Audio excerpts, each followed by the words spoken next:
Bismillahirrahmanirrahim. Assalamualaikum warahmatullahi wabarakatuh. Alhamdulillahilladzi arsala rasulahu bil huda wa dinil haqq liyudhhirahu 'ala ad-dini kullihi walau karihal musyrikun. Wassalatu wassalamu ala asyrafil anbiya'i wal mursalin nabiyyina Muhammadin wa ala alihi wa ashabihi wa man tabi'ahum bi ihsanin ila yaumiddin. Ikhwatal iman, pemirsa yang dimuliakan oleh Allah Subhanahu wa taala, pada kesempatan yang mulia ini InsyaAllah kita akan melanjutkan pembahasan kita dari hadis-hadis yang berkaitan tentang puasa dari kitab Bulughul Maram. Dan kita telah sampai ke hadis yang membahas tentang hukum mencium dan mencumbu istri ketika sedang puasa. An Aisyah radhiyallahu ta'ala anha qalat, dari Aisyah radhiyallahu ta'ala anha, beliau mengatakan, kana Rasulullah sallallahu alaihi wasallam yuqabbilu wa huwa shaim. Nabi sallallahu alaihi wasallam pernah mencium istrinya sedang beliau melaksanakan ibadah puasa. Wa yubashiru wa huwa shaim. Bahkan beliau sallallahu alaihi wasallam mencumbu istri beliau dalam keadaan sedang berpuasa. Walakinnahu amlakukum liirbih. Namun ketahuilah bahawa beliau adalah orang yang paling bisa mengendalikan syahwat beliau. Muttafaqun alaih. Ikhwatal iman yang dimuliakan oleh Allah Subhanahu wa taala, beberapa faedah yang dapat kita ambil dari hadis yang mulia ini. Yang pertama adalah hadis ini merupakan dalil bahawa dibolehkannya untuk mencium istri. Dibolehkannya untuk mencium istri dalam keadaan puasa. Baik kita yang puasa, istri yang puasa, ataupun kedua-duanya sedang melaksanakan puasa, maka dibolehkan untuk mencium istri kita. Sebagaimana pula riwayat menyebutkan bahawa suatu ketika anak angkat dari Rasul sallallahu alaihi wasallam, dari Ummu Salamah, bertanya apakah boleh mencium istri ketika melaksanakan ibadah puasa, dan Nabi sallallahu alaihi wasallam memberikan isyarat kepada anak tersebut, kepada orang tersebut, untuk bertanya kepada Ummu Salamah, istri baginda Rasul sallallahu alaihi wasallam.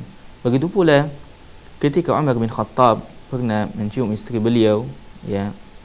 Kemudian beliau menghadap kepada Nabi sallallahu alaihi wasallam dan mengatakan bahawa saya telah melakukan sesuatu yang besar sedangkan saya melaksanakan ibadah puasa, dan beliau mengatakan bahawa saya telah mencium istri.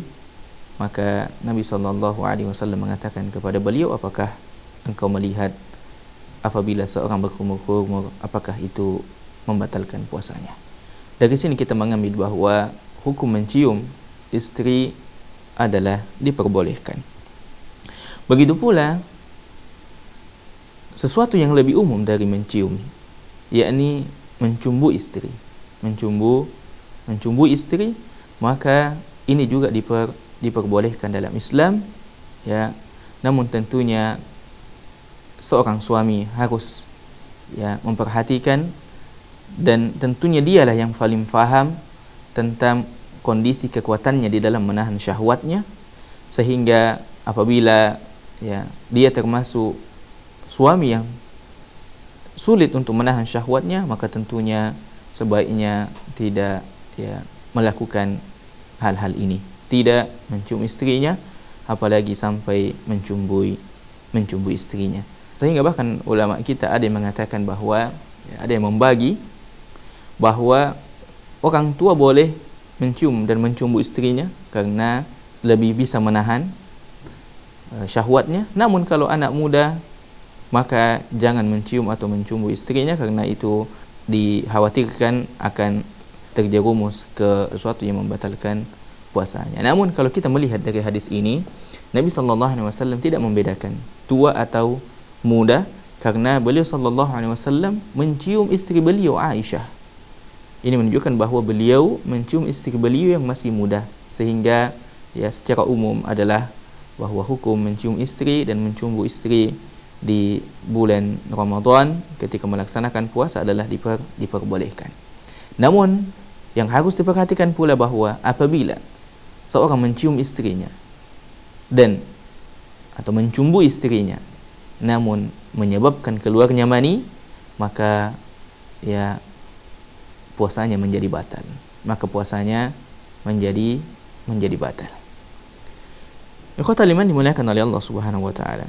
Selanjutnya pula bahawa ya ucapan Aisyah yang mengatakan walakinnahu amlakakum liirbih, akan tetapi ketahuilah bahawa orang yang paling bisa menahan syahwatnya adalah baginda Rasul sallallahu alaihi wasallam. Maka kembali lagi ya, tolak ukur dari hukum ini adalah bagaimana seorang suami ya mengetahui dirinya sendiri, ya mengetahui kekuatan dirinya di dalam menahan syahwatnya. Apabila dia ya tidak bisa menahannya, maka janganlah mendekati atau janganlah mencium atau mencumbu istrinya. Wallahu taala alam. Demikian dapat kita bahas. Wassalamualaikum warahmatullahi wabarakatuh.